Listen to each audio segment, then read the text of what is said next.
Ahoy, and welcome back to the Workaround. I am Bob Gilbreth. You are in good company with thousands of fellow entrepreneurs and innovators who follow my stories from a career in tech startups and corporate innovation.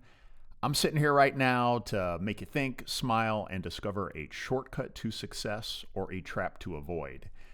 Thanks for joining us. Again, you can check us out on the podcast, Substack, or YouTube. Having a lot of fun here.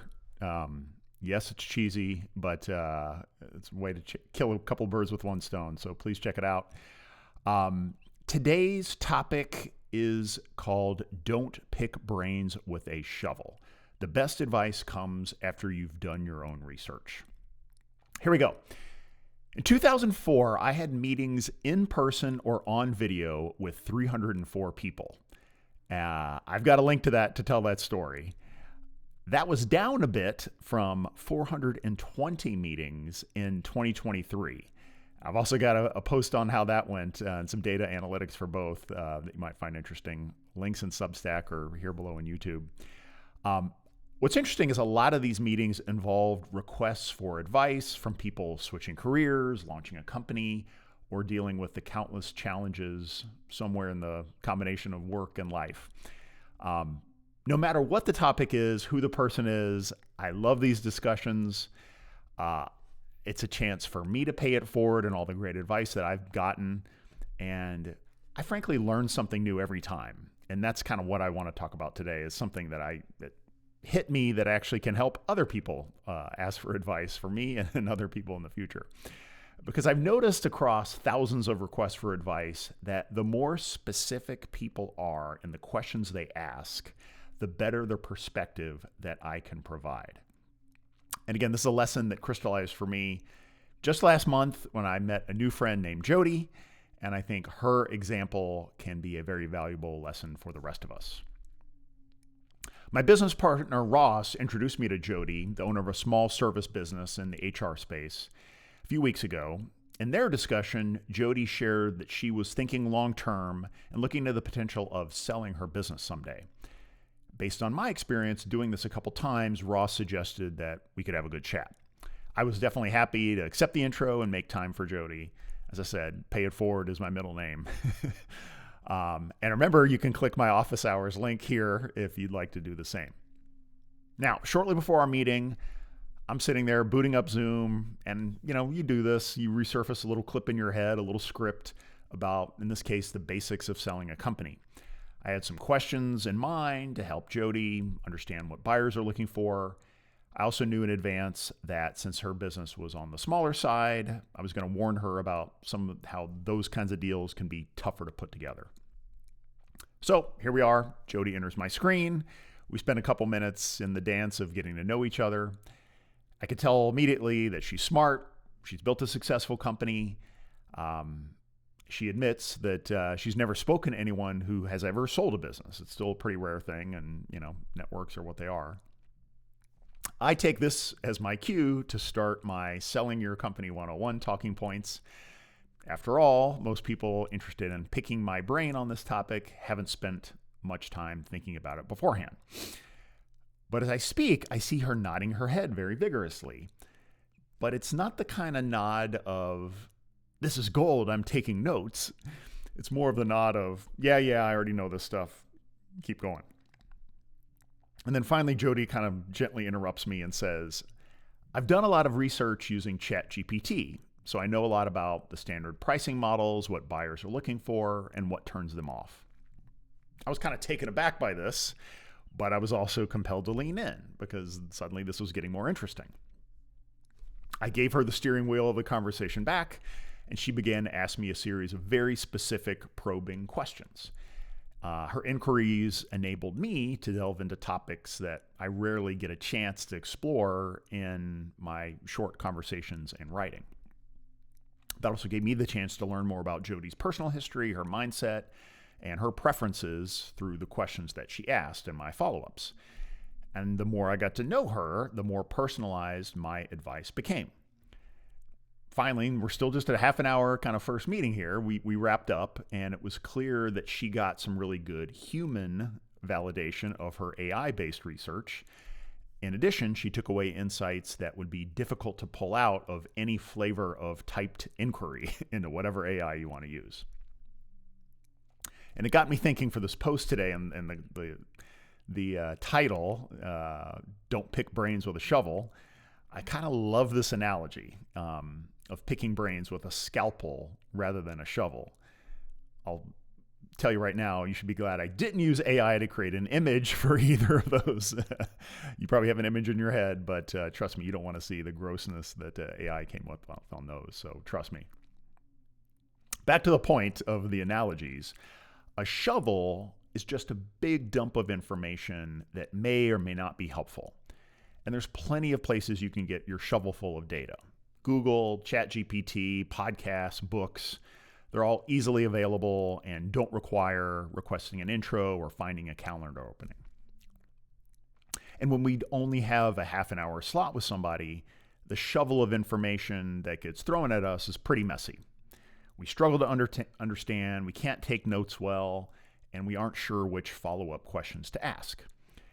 It ends up being kind of a waste of time, or mostly a waste of time for both parties. And I don't think either side comes away really excited about it. However, if we say a scalpel approach, that unearths more personalized and very specific data because it comes from a deeper perspective of the person you're meeting with. The result of the conversation is much more useful and enjoyable for both parties. I really like Jodi's model. Do your research first, then come into the meetings with more advanced approaches. And some of those more advanced things you could do, first, give some thought of the research you're reading, what doesn't add up for you? This is where you could ask, what do you not understand, or what's unclear, or even what emotionally troubles you? Like, get into the human element that just facts and figures can't share. Another angle is thinking of what's your biggest risk. So in startups, for example, you might be betting on one big thing. So go find the people that have faced this specific bet and try to pry that perspective out of them, whether it worked or didn't, that really specific risk that you're jumping into.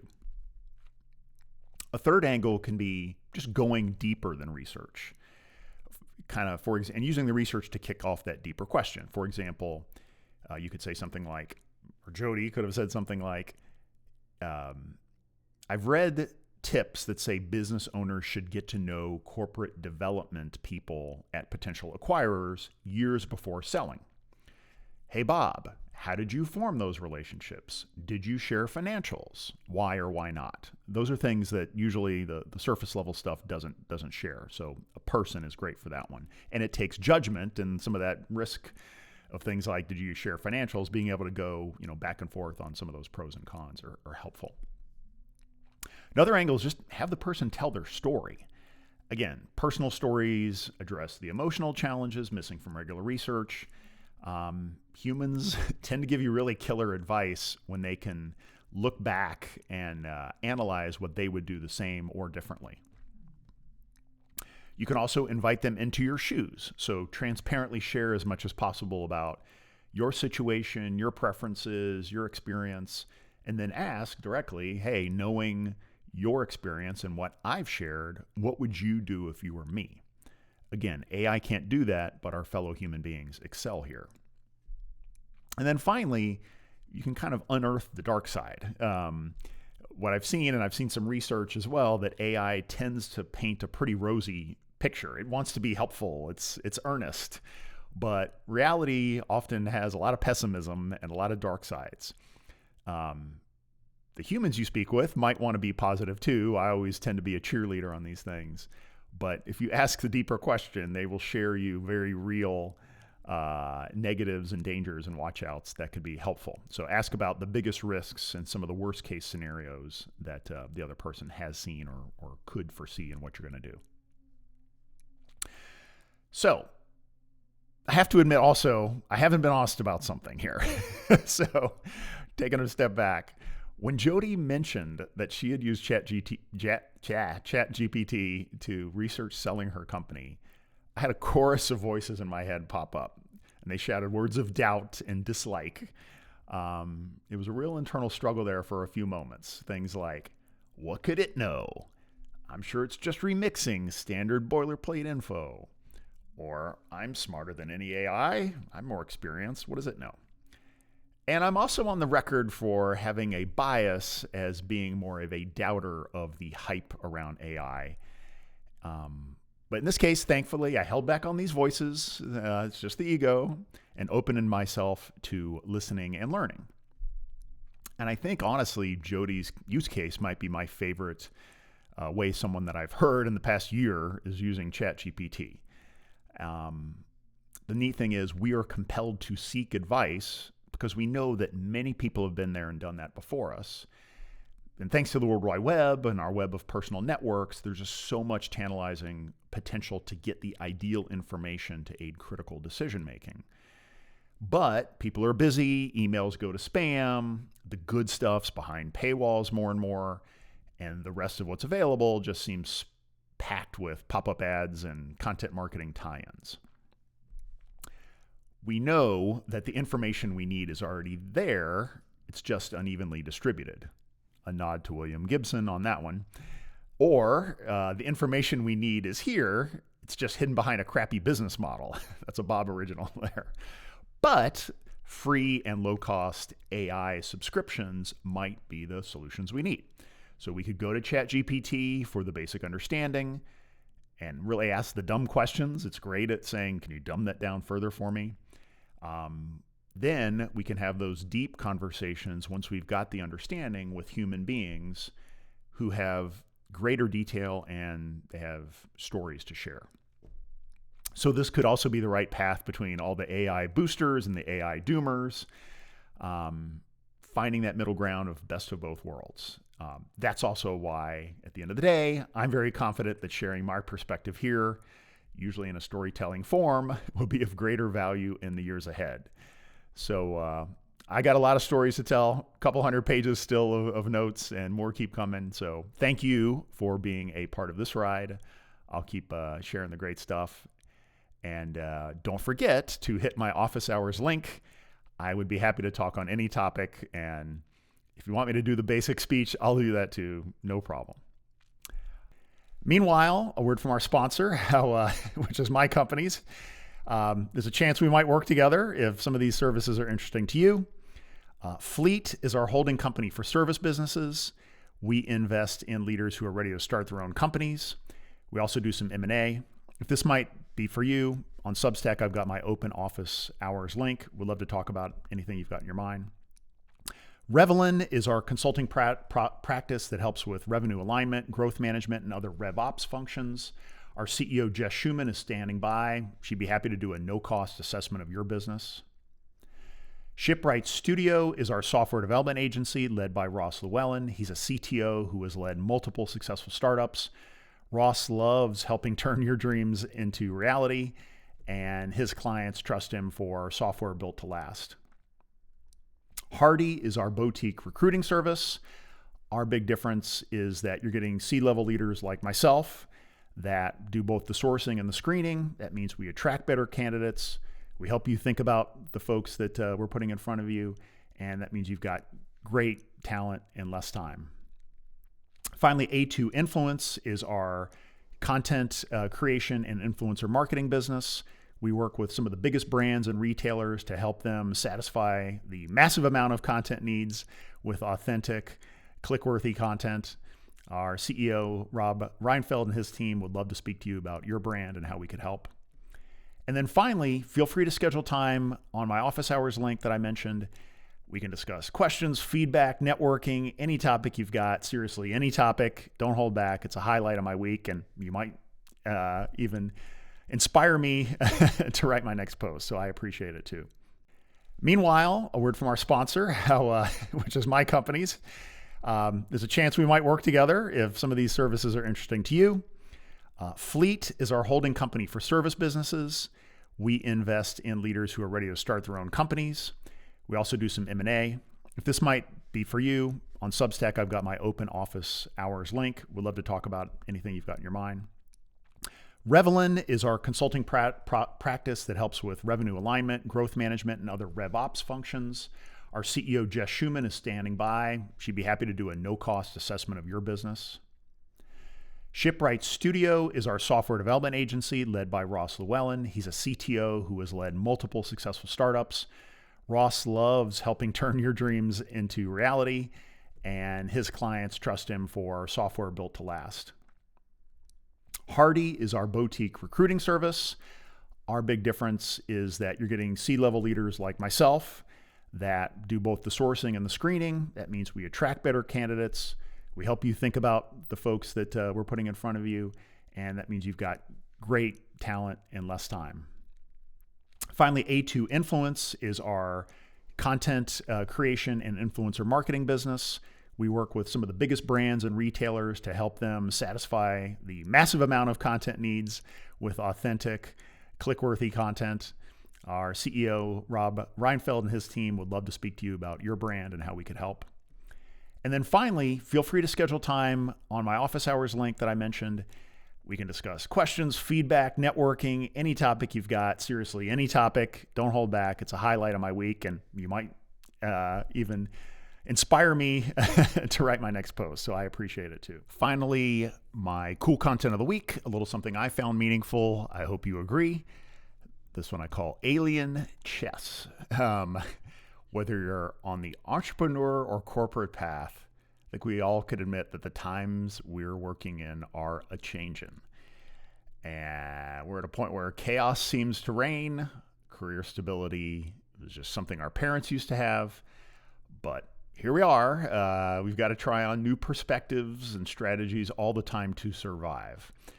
And in my search for such answers, I recently ran across a post by Mark Rabkin.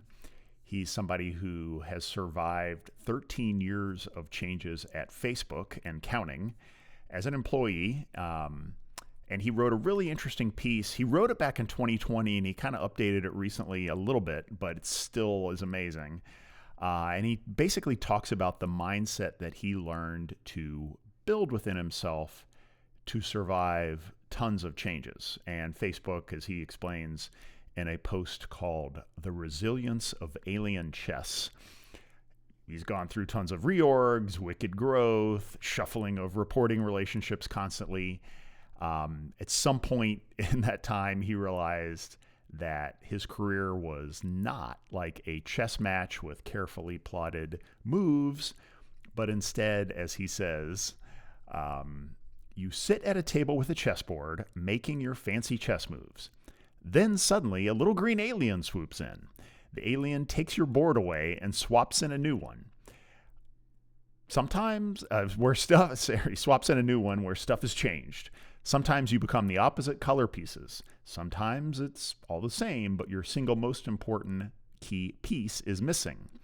Sometimes it's just a totally new board. So you hunker down and play that one for a while, and then the alien whisks it away and gives you a new board again. I just thought it was a really great analogy for work and maybe for life, especially for those of us who really try to overanalyze and think way too far ahead. I even love, he has some suggestions here too, as well as the analogy around how do you accept, detect, and adapt. So please check out the full post. You can Google The Resilience of Alien Chess, or I've got a link here.